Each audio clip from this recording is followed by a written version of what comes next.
Paz e bem, meus irmãos e minhas irmãs. Estamos na sexta-feira da 25ª semana do Tempo Comum. Hoje celebramos o grande São Vicente de Paulo. Ele viveu de 1581 a 1660 e foi fundador de uma família religiosa muito grande, que até hoje estão presentes aí entre nós. O nosso evangelho de hoje é retirado do livro de Lucas, capítulo 9, versículos de 18 a 22. Naquele tempo, Jesus foi com os seus discípulos para um lugar deserto. Os discípulos estavam com ele. Jesus então perguntou-lhes: "O que vocês ouviram o povo dizer a meu respeito? Quem eu sou para eles?" Eles responderam: "Alguns dizem que és João Batista, outros que és Elias, outros ainda que algum dos antigos profetas que ressuscitou." Então Jesus perguntou para eles: "E para vós, quem eu sou?" Simão Pedro respondeu: "O Cristo, o Messias de Deus." Jesus proibiu severamente a eles que contassem estas coisas às outras pessoas. E também continuou: "O Filho do Homem vai sofrer muito da parte dos anciãos, dos sacerdotes e também dos mestres da lei. Eles o matarão, o renegarão, mas ele ressuscitará no terceiro dia." Palavra da salvação. Meus irmãos, minhas irmãs, novamente estamos diante da palavra de Deus. E a palavra de Deus é sempre um alimento diário e também uma fonte de inspiração e também de impulsionamento para vivermos o nosso testemunho cristão. Hoje, por exemplo, celebramos a memória, a festa de São Vicente de Paulo, um cristão que soube viver muito bem os desafios da sua época. Porque Deus é glorificado nos seus santos e os santos também são a glória de Deus.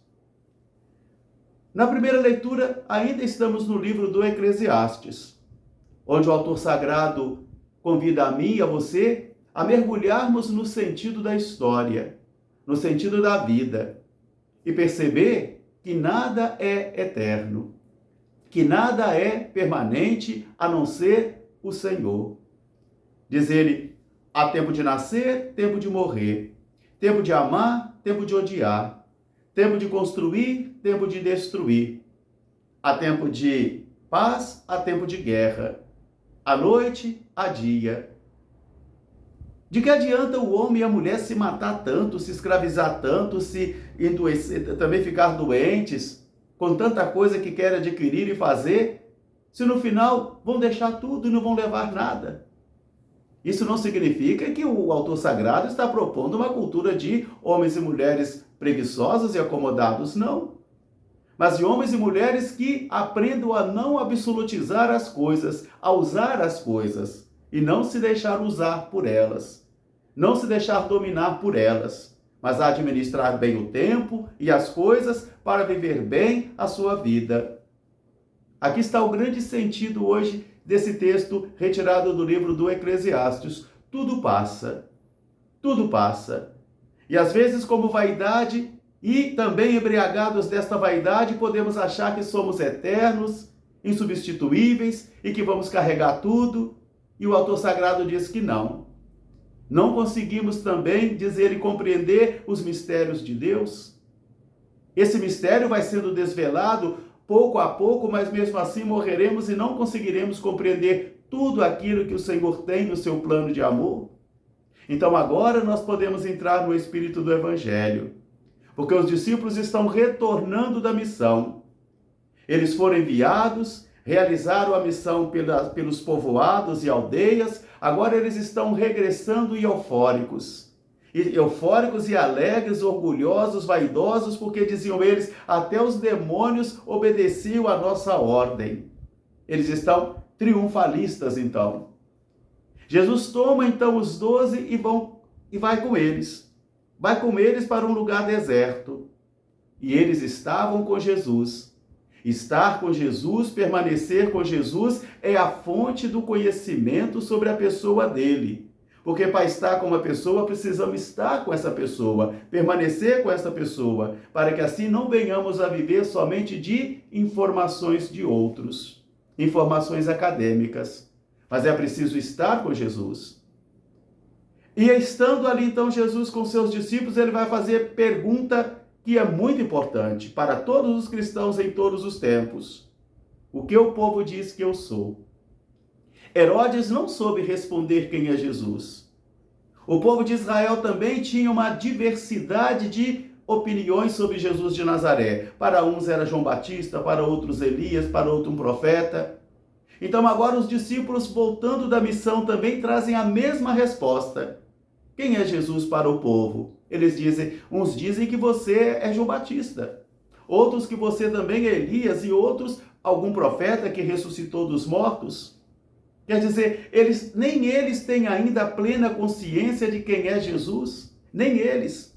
Para eles, Jesus é um profeta poderoso em palavras, em obras, que traria de volta a dinastia de Davi, a glória de Israel. Quer dizer, na cabeça deles e no coração deles, eles têm uma concepção de um Cristo militar, que vai organizar a sociedade humana, um líder político, religioso, que vai trazer fama e dinheiro para eles. Esta é a concepção de Cristo e Messias que eles têm.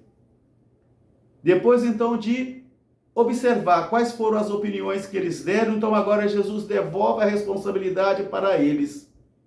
Porque a resposta a quem é Jesus é pessoal. A resposta é pessoal.